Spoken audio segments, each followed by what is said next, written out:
Hey, good evening, everybody. No, not evening, good afternoon. I hope everybody's doing well. Wanted to jump on here and have a conversation. Conversation today about misplaced anger, about how misplaced anger speaks volume. And I just wanted to come on here and just really talk and have a discussion. One of the things I did want to talk about in that aspect about misplaced anger is I've been seeing a lot of people becoming upset, and and uh, especially when we start talking about accountability.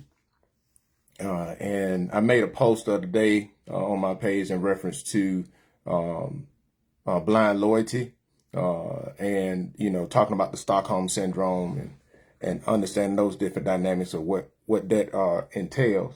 And one of the things that I wanted to talk about was I've been seeing some people having a lot of misplaced anger, um, and and I think a lot of that comes from people being upset about things, but it's a real good dynamic, especially when you start talking about you talk about social dynamics or talk about um, just looking at things from a psychological perspective. Um, the thing about a lot of this stuff, especially when we start talking about accountability of government, in the aspect of governing, everybody going to have differences of opinion, and that should be welcome, right? This differences of opinion. People have different ways of doing things. People have different preferences, and when you're dealing with a community, everybody's not going to think the same way. And it doesn't even matter if you grow up in the same household. It doesn't even matter if it doesn't matter if you're married to somebody or if you're siblings with somebody. I grew up in a home with both of my sisters, and we all approach life in different ways. We have different viewpoints. That doesn't make either one of them bad. We just have different ways of doing things. And one of those things when we start talking about governance, especially back home in Alabama, we have to realize that, hey, just because we don't agree on everything, that doesn't mean that there's a divisiveness. And I think a lot of people, um, a lot of times, and I'm just going to be frank and be candid about it, right? And speak from a place of candor. A lot of the issues that we have back home is we are too familiar with a lot of people. And because we're familiar with a lot of people, many of us, we become loyal to people because either one, they're kin to us, two, we went to school with them, they're friends of us, or we like them.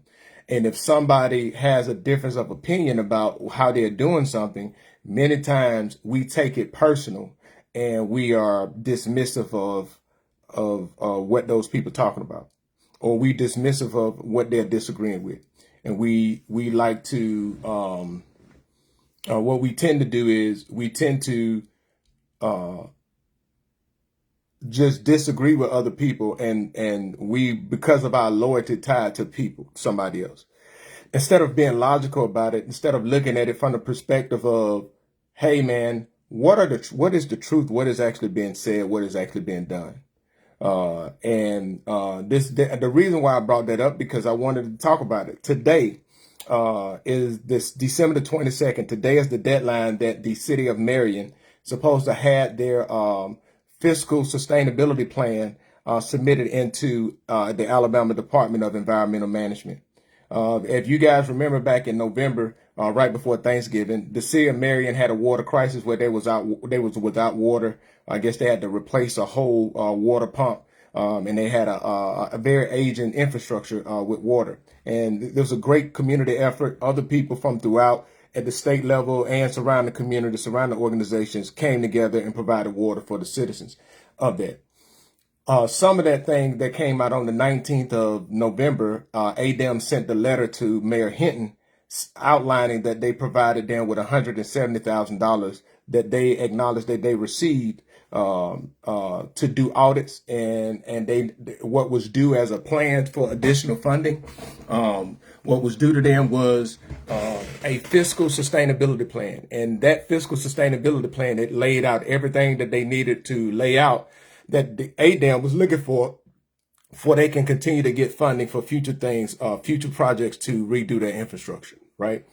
Now, I raised a question yesterday was because about, I was optimistic that the city of Marion was going to submit it. They said in the meetings, city council meetings after that they were going to do it, but I haven't seen anything. I went to the city of Marion Facebook page. They haven't posted anything. They haven't talked to the people about it. And this is what's upsetting to me about that, right? Is the fact that the city was without water for almost a week, like no water at all.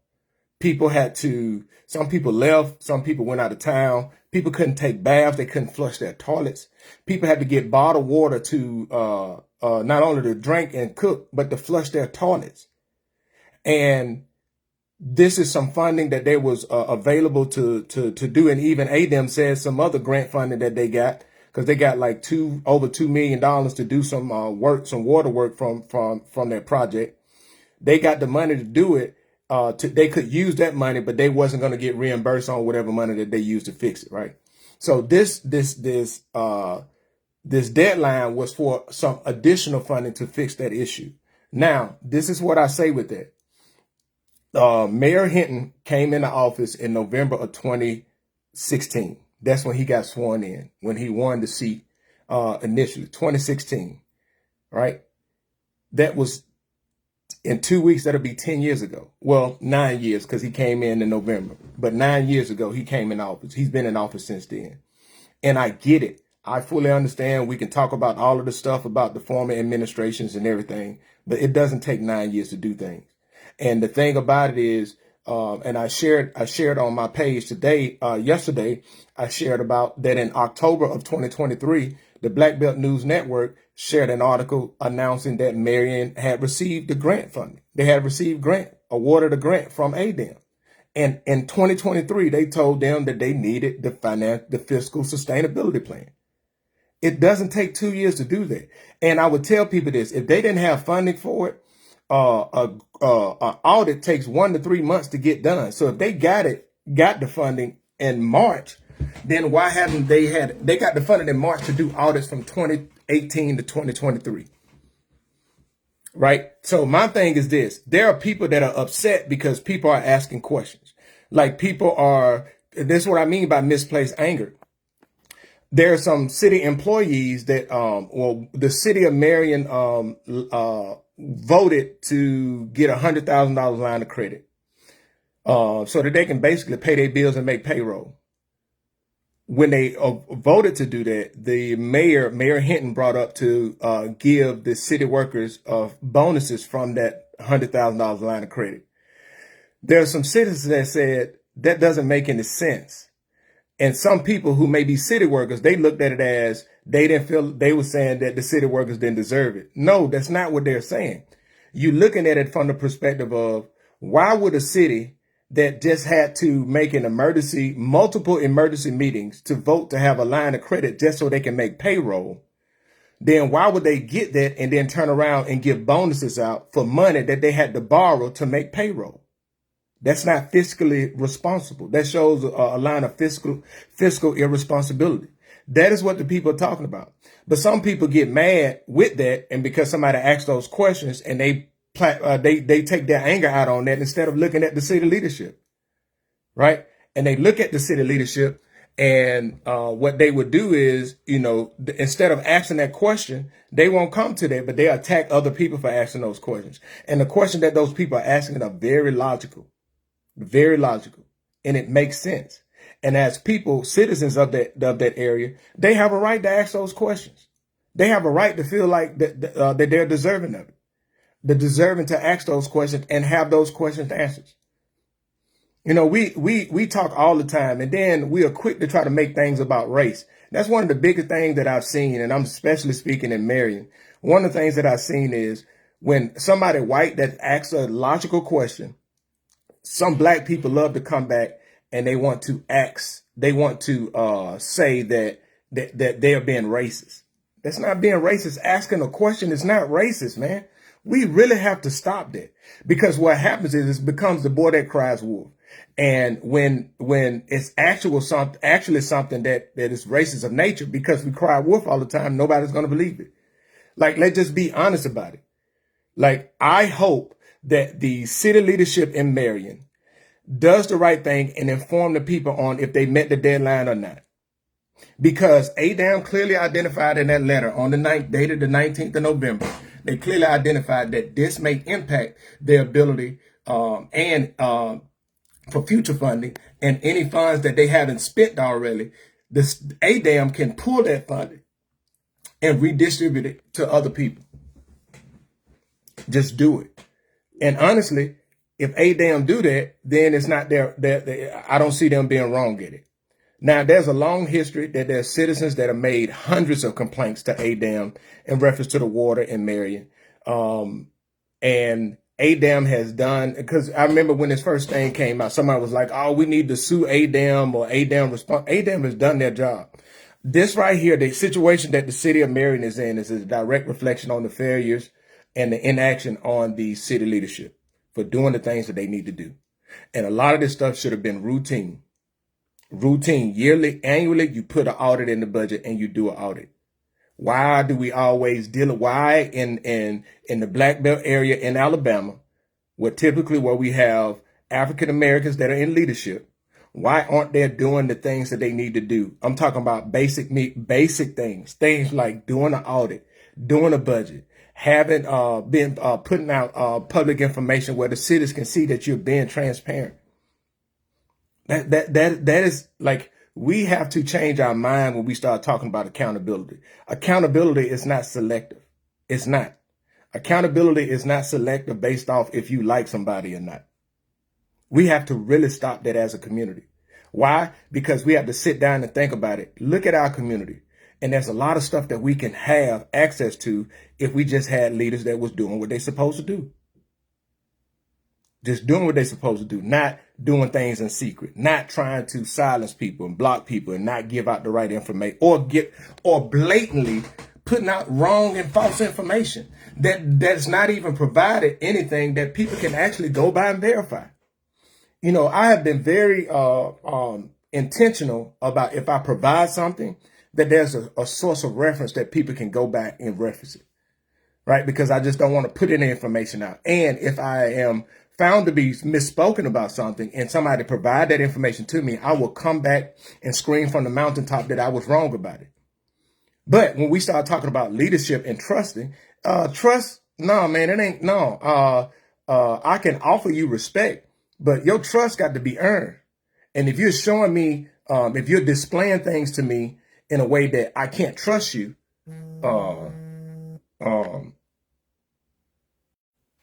hey, hold on.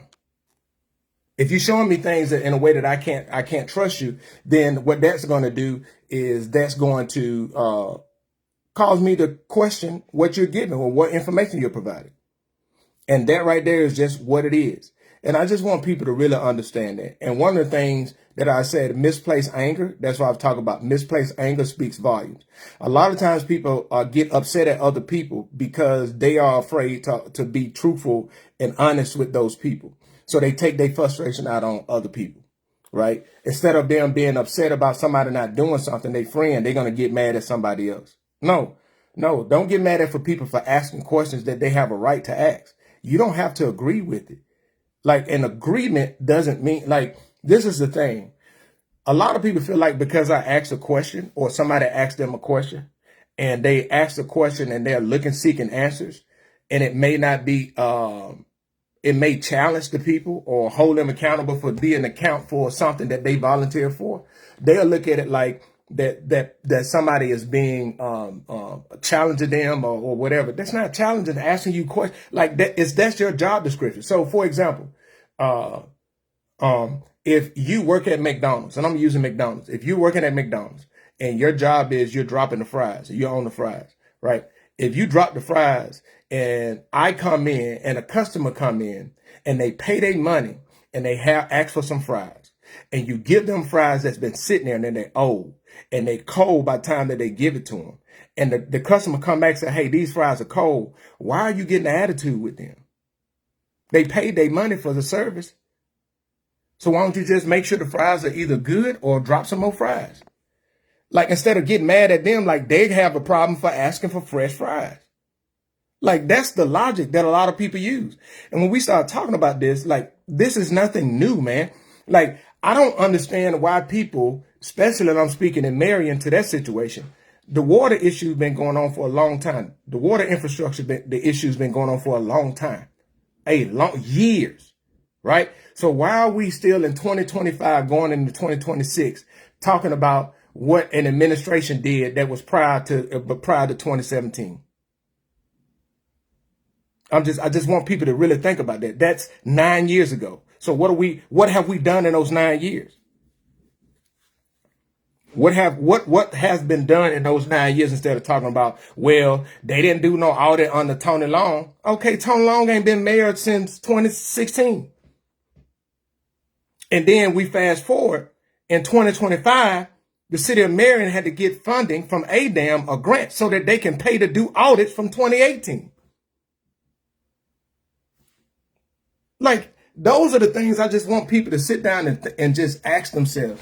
This is not personal, man. Everybody get things and they feel like when you ask questions like this for anything, especially in political office, especially what it is in the black belt, you're going to get labeled a troublemaker, an outsider, you trying to be divisive, and you're just asking simple questions. What happened?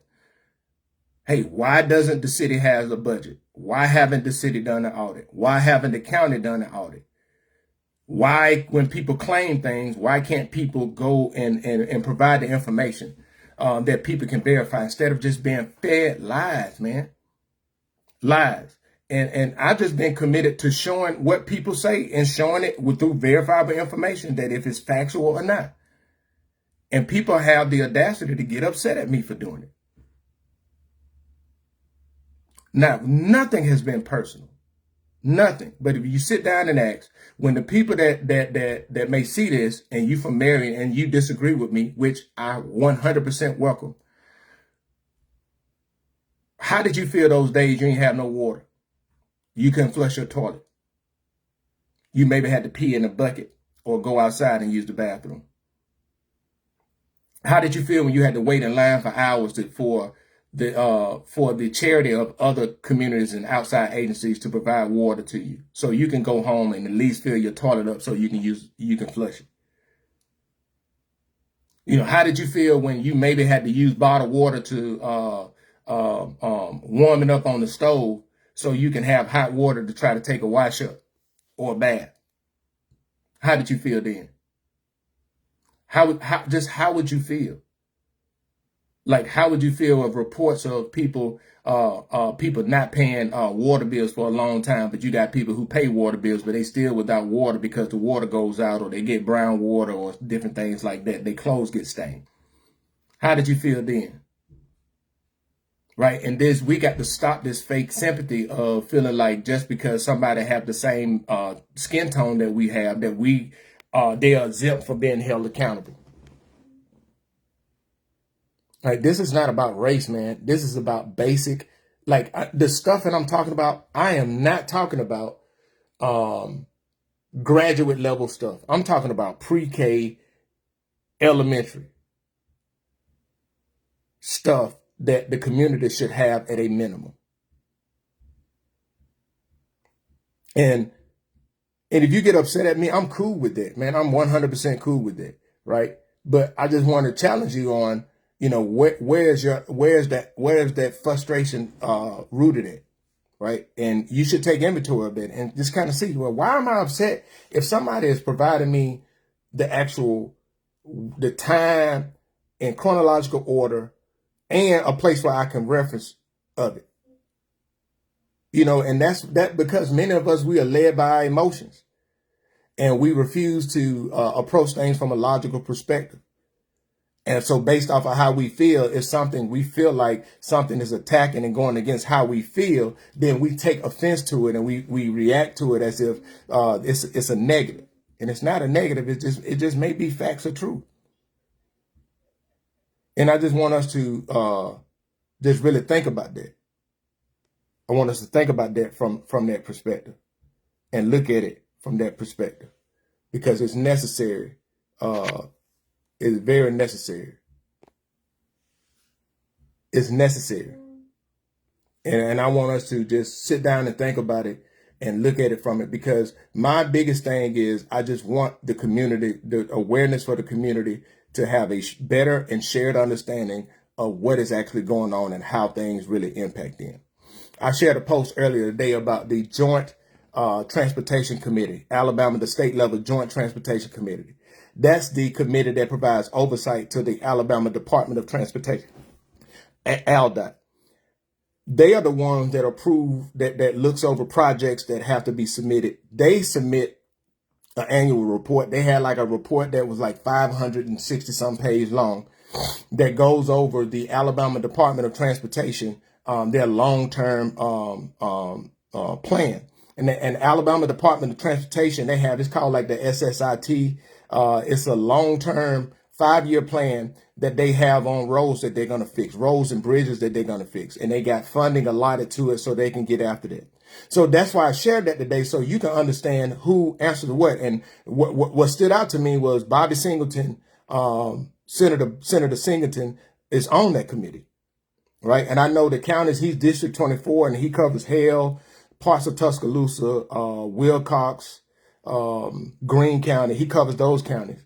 But like, it's, you can contact your county government, your county commissioner, and you can put in a request for them to have put into the Alabama Department of Transportation to their plan, their long-term plan. Like, we just don't have to sit around, man. I'm driving on 183 from Uniontown to to Marion. That's dangerous. It's dangerous. Like, for real, that's dangerous. And it's like, my question is, when you ask that, you ask about the leadership. Oh, what are you going to do about it? Listen, I understand. I fully understand. This is what frustrates me. People act like you don't understand. I know that that's the Alabama Department, the state responsibility, but it is the responsibility of the city, of the county government, to inform Alabama, to put in those requests, to figure out how you submit in to get certain roads repaired. Pamela Jackson said the city last election was only allowing 10 absentee applications and had to sign for it. My husband and I asked for more than 10 applications and was told no. We called them out about the process of getting absentee application has no limits. So the people in the clerk said that my husband and I came up there and acted a fool. Like, listen, man, that's crazy. Like, when we allow people to go unchecked and behavior to go unchecked, what tends to happen is people begin to think that they can do whatever they want to do, especially in government. And the people have to realize the people are the ones with the power. There are laws, rules, and regulations, right? People can sit around, but as long as we stay quiet, as long as we do the things that are just, because see, I'm gonna tell you, one of the things that they hate consistency. They hate consistency. They hope that things will die out. They hope that you're not gonna be committed to it, and they just hope that they can just go back on doing what they're doing. And in the words that I said in my song, oh, I got time today. That's the reason why I am committed to stay providing information, so that the word can stay out there, that we don't get complacent as a people and just go back to the same status quo, because that's what they're betting on, because that's what we have done as a community. We have done that, and that has led us to be in the place where we at right now. I want the people to really understand, right? Ain't none of this personal. I just want us to recognize and look at it. If Marion didn't submit that paperwork and the city of Marion lose that grant and lose funding to make repairs to the water situation, that's a complete failure on it, especially because they've known since October 23 that they needed to have that in. Y'all see what I'm saying? Do you need 2 years? That reminds me of Cedar Bluff Road in Uniontown. They announced 2 years ago, during the special election, that they were going to fix that Cedar Bluff Road. Came back in September this year.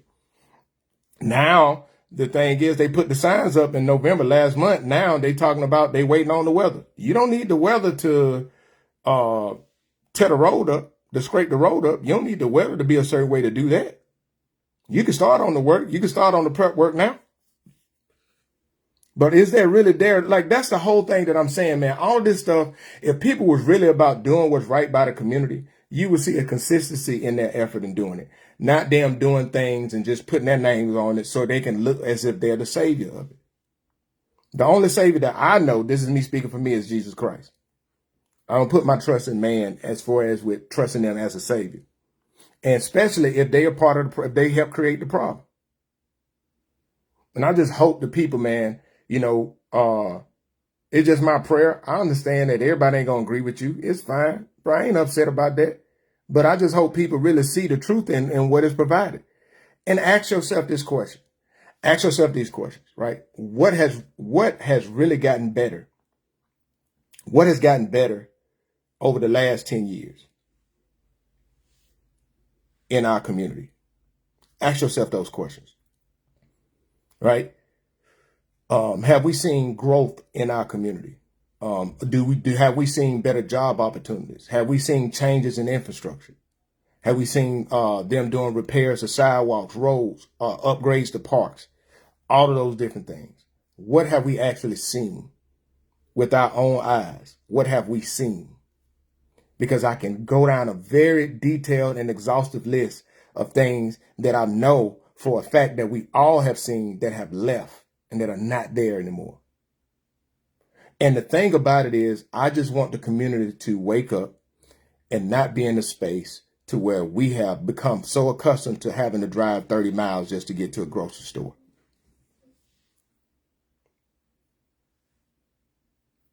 That we wait to fill up and get gas in Tuscaloosa when we go up there to go to the grocery store because gas is done 70 cents cheaper, 50 to 70 cents cheaper in Tuscaloosa than it is back in Perry County.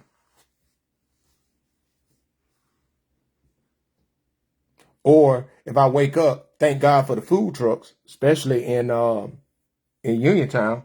But if there ain't food trucks up there, I got to drive to Selma or drive to the Moppers to get me something to eat. Or drive to Greensboro. Like, that is what we have just gotten accustomed to. And I'm letting the people know, the community know, it just doesn't have to be that way. And at the end of the day, you know, you can control what it is. Look, I tell people this, I talked about it. Perry County right now has more registered voters than they have citizens in the county. That's mathematically impossible, especially when they have over 800 kids in public school in the county. And around 75% of the population, of the eligible population nationwide, is eligible to vote. So you mean to tell me over 100%? Because if you take away those almost 850 students, you got 120% of the population registered to vote. Y'all, I just really hope people wake up and see. You know, I just continue to do my part as far as with providing information. And I want people to understand the power of your voice. The power of your voice. Listen, it's not about, it's your voice collectively. There are things that you can do. There's places where you can report things, and people have to be accountable. You got the Alabama Ethics Committee. And listen, even, I'm telling y'all like this, even people, everybody got somebody they answer to. And I just wanted to share that. I wanted to get on here and talk about that because people have misplaced anger, and their misplaced anger is very telling. And it's telling that many of them are blindly loyal to people, and they are afraid to just be truthful about, hey, wait a minute. Telling somebody that they doing something wrong in the elected position is not a personal attack. It's not. And if somebody is in an elected position and they have a very big ego and they're prideful and they're easily offended if somebody say, hey man, based off of this, based off of this evidence, what your actions wasn't good, then that speaks volumes about that person. Right? I made a post earlier today about the signs of a narcissist politician. Just go take a look at it. Go take a look at it. I just want to say, just go take a look at it, and you'll see. You'll be like, dang, right? But I hope you guys have a great day. I know Christmas is coming around. There continue to be a lot of positive going on in the community. I talked about it yesterday on the Black Bed Experience. Project Grace gave out some Christmas gift. Choice gave out some stuff. They had some, the Family Dollar in Uniontown gave out some things, and the community came together. So a lot of great things going on in the community. There's a lot of great things, but golly, from the political standpoint in government, there's a lot of work that need to be done. And one of the main things they need to do is be transparent. For years, people have gone unchallenged in the aspect of just putting propaganda out there, just putting stuff out there, and people taking it as word. Right? And I just want people to see these folks been lying to you. And there's more stuff coming out. More stuff that I want people to see. Right? Because people who may be thinking that, oh man, you're going to run out of stuff or whatever. Man, there's so many lies been told that it's an ungodly amount of information that's been put out, misleading information that's been put out to the people. It is. And just like I said, I'm not a know-it-all. I just know how to use the internet, know how to use open source, and know how to find stuff. And I just want the community, their awareness to be raised. So you guys have a great and blessed day. And talk to you later.